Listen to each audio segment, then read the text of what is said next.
Vamos então ao segundo ponto do acrônimo calvinista, que trata da eleição incondicional. De acordo com Calvino e seus discípulos, Deus, em sua soberana vontade, escolhe determinados indivíduos para a salvação sem que essa escolha dependa de qualquer ação por parte desses indivíduos. Bem, como a fonte primária do calvinismo é, em última análise, Agostinho de Hipona, como já mencionamos aqui em outras ocasiões, iniciarei fazendo duas citações desse monge beneditino que tem a ver com o assunto. A primeira citação é da sua obra A Natureza e a Graça, onde Agostinho escreveu, abre aspas, sem a graça de Deus não há salvação, fecho aspas. Alguém pode indagar, mas isso que Agostinho escreveu não é verdade? A Bíblia não diz em Efésios 2:8 que nós somos salvos pela graça de Deus? Sim, é verdade. Mas, na sequência do texto de Efésios, diz o seguinte, por meio da fé, e isto não vem de vós, é dom de Deus. Do ponto de vista bíblico, a graça é o favor imerecido de Deus concedido à humanidade. Ela se manifesta como dom gratuito de salvação, não baseado em méritos ou obras humanas, mas unicamente na misericórdia e no amor de Deus. Revela a natureza generosa do Criador, que mesmo diante do pecado e da imperfeição humana, oferece a redenção e a vida eterna por meio de Jesus Cristo. Nesse sentido, a expressão agostiniana sem a graça de Deus não há salvação está corretíssima. Mas então qual é o problema com essa afirmação de Agostinho? O problema é que Agostinho e posteriormente Calvino não levaram em consideração ou entenderam mal a parte do texto que diz por meio da fé. Essa parte do texto indica que, embora a graça de Deus seja um dom divino oferecido a todos os homens, faz-se necessário uma resposta por parte de cada homem individualmente. E essa resposta é a fé.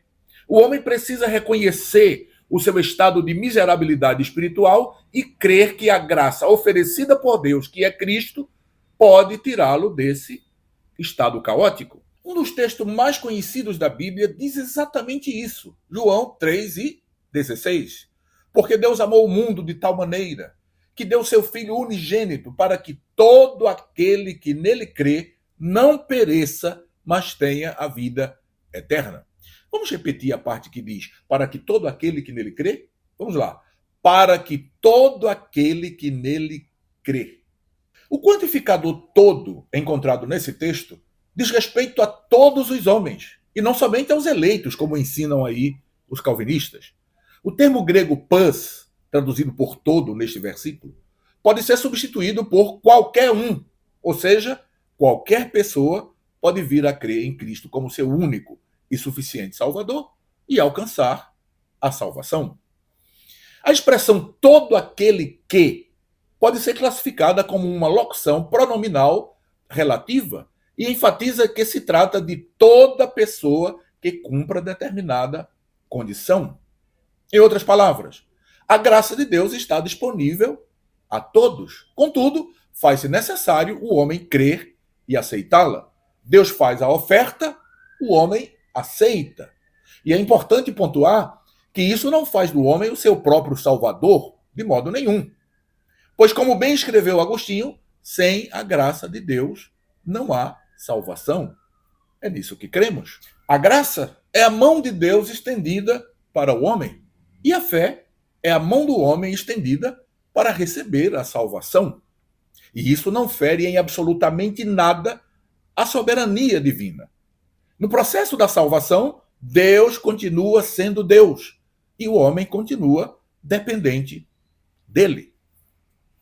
Pois bem, vamos então à segunda citação de Agostinho, esta do seu livro Sobre a Predestinação dos Santos, onde ele escreveu, abro aspas, Deus escolhe os homens não por suas obras, mas por sua própria vontade, fecho aspas. Essa declaração de Agostinho transmite a ideia de que a salvação é inteiramente dependente da decisão soberana de Deus, independentemente de qualquer ação humana. Em outras palavras, para os calvinistas, Deus decidiu conceder salvação tão somente àqueles que, por sua soberania, achou por bem incluir no seu enigmático plano da salvação? Sabe, qualquer estudante da Bíblia que esteja iniciando seus estudos das Escrituras encontrará inconsistências irreconciliáveis entre a doutrina da eleição incondicional e aquilo que realmente a Bíblia diz. Mais à frente, nós estaremos passando este ensino pelo crivo da palavra de Deus. É de bom alvitre lembrar que os primeiros pais da igreja enfatizavam tanto a soberania de Deus quanto o livre-arbítrio e responsabilidade humana. A doutrina da eleição incondicional só passou a existir a partir das reflexões de Agostinho, que, em resposta ao pelagianismo, enfatizou que a eleição para a salvação era inteiramente um ato soberano de Deus. No entanto, os pais da igreja anteriores a Agostinho mantiveram uma visão equilibrada entre a iniciativa divina e a liberdade humana. Vejamos o posicionamento de alguns deles. Irineu de Lyon, que viveu entre 130 e 202, em sua obra Contra as Heresias, argumenta que a salvação é universalmente ofertada e que a distinção entre os salvos e os condenados resulta da livre escolha do homem em aceitar ou rejeitar a graça de Deus. Ou seja, para Irineu, Deus não predestinou alguns para a salvação e outros para a perdição de forma arbitrária. Não, ao contrário. Cabe ao ser humano responder à oferta divina, e a rejeição ocorre por vontade própria, não por um decreto imutável desvinculado de qualquer ação humana. Clemente de Alexandria, que viveu entre 150 e 215, em sua obra O Pedagogo, enfatiza que Deus deseja que todos alcancem a salvação. Ele ensinava que o convite divino é estendido a toda a humanidade e que o arrependimento é uma escolha que cada pessoa deve fazer. Para Clemente, a graça de Deus é oferecida a todos, condicionada à resposta humana, deixando claro que não se trata de uma escolha arbitrária que escolhe uns e exclui outros. Orígenes, que viveu entre 182 e 254, em sua obra Tratado sobre os Princípios, defende que, embora Deus exerça a sua soberania, a predestinação dos crentes está intimamente ligada à resposta livre do indivíduo à graça.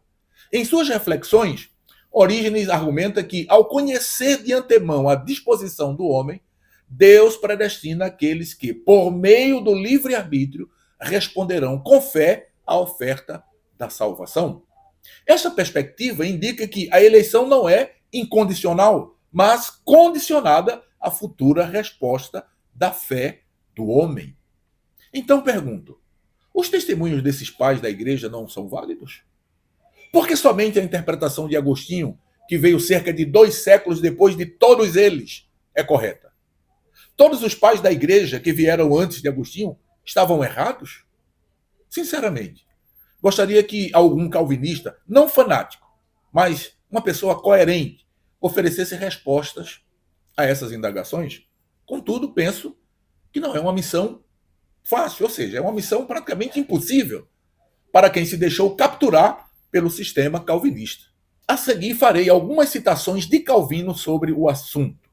Em sua obra Institutas da Religião Cristã, Calvino diz que a eleição incondicional é o decreto eterno e soberano de Deus, pelo qual ele escolhe salvar determinados indivíduos, não com base em qualquer ação humana, mas unicamente por sua graça. No livro 3, capítulo 21 da referida obra, Calvino escreveu, abro aspas, Deus escolhe os homens não por causa das obras, mas por sua própria vontade e graça, fecho aspas. Segundo Calvino, devido à depravação total do homem, ninguém pode, por si só, responder à chamada divina. Por isso, a salvação é concedida exclusivamente como um dom gratuito, determinado pela vontade soberana de Deus, independentemente de qualquer ação. O sistema doutrinário calvinista é como a tessitura de uma rede. Cada elemento depende do outro para que a rede se forme. Se apenas um elemento for destruído, toda a rede ficará comprometida. A doutrina da eleição incondicional, por exemplo, depende da doutrina da depravação total. Porque se o homem não tem escolha, não pode decidir aceitar ou rejeitar a oferta de Deus, então cabe somente a Deus decidir por decreto escolher salvar alguns, deixando outros fora desse decreto. O problema insolúvel para os calvinistas é conciliar essa doutrina com a doutrina de um Deus justo e bondoso. Pois, como um Deus amoroso e justo pode escolher salvar alguns, deixando outros perecerem? Quer saber qual é a resposta dos discípulos de Calvino para essa questão? Eles argumentam que essa doutrina não revela nenhuma injustiça divina, mas, ao contrário, destaca a imensa misericórdia de Deus, pois todos os seres humanos estão corrompidos pelo pecado e, por si mesmos, merecem a condenação. Portanto, nenhum homem é, por si só, digno da salvação. Diante disso, a eleição incondicional mostra que Deus, em sua soberania, em sua soberana graça, escolhe salvar alguns e deixar outros se perderem. Segundo esse entendimento, a eleição incondicional não nega o caráter amoroso e justo de Deus. Ela evidencia que, enquanto todos os homens merecem a ira por seus pecados, Deus escolhe, por amor e misericórdia, resgatar alguns para a vida eterna. Sabe, essa é uma resposta que não responde absolutamente nada. E uma resposta que não responde nada pode ser definida como uma resposta evasiva ou irrelevante.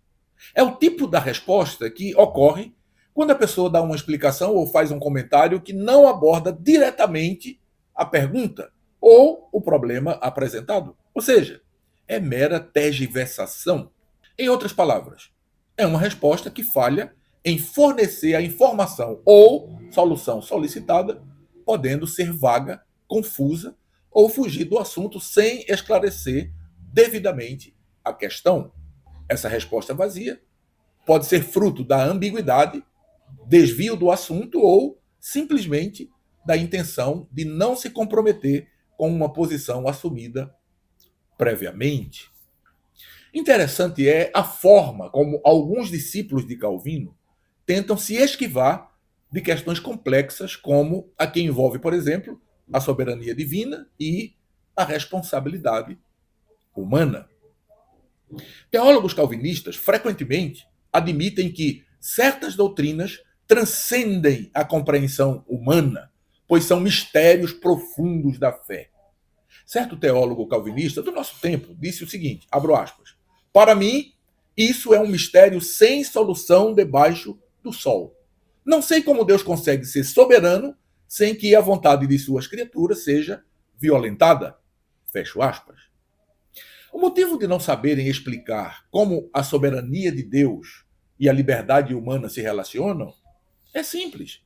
É porque decidiram seguir uma interpretação equivocada das Escrituras, inicialmente elaborada por Agostinho e depois adotada por Calvino. Interpretação essa que é incompatível com o contexto amplo das Escrituras.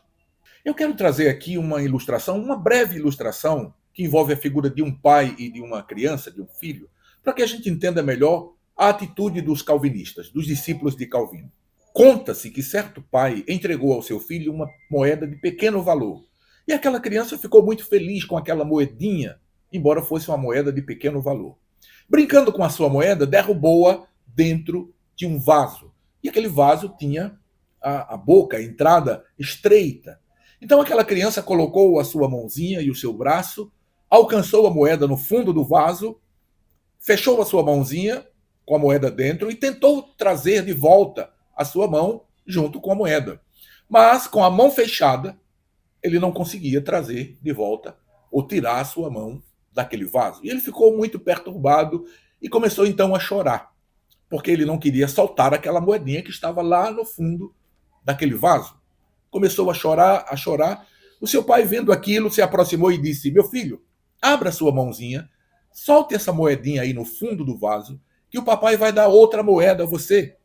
Mas ele disse, não, a minha moeda eu não solto, ela é minha. O senhor me deu essa moeda e eu vou ficar segurando ela, não vou soltar.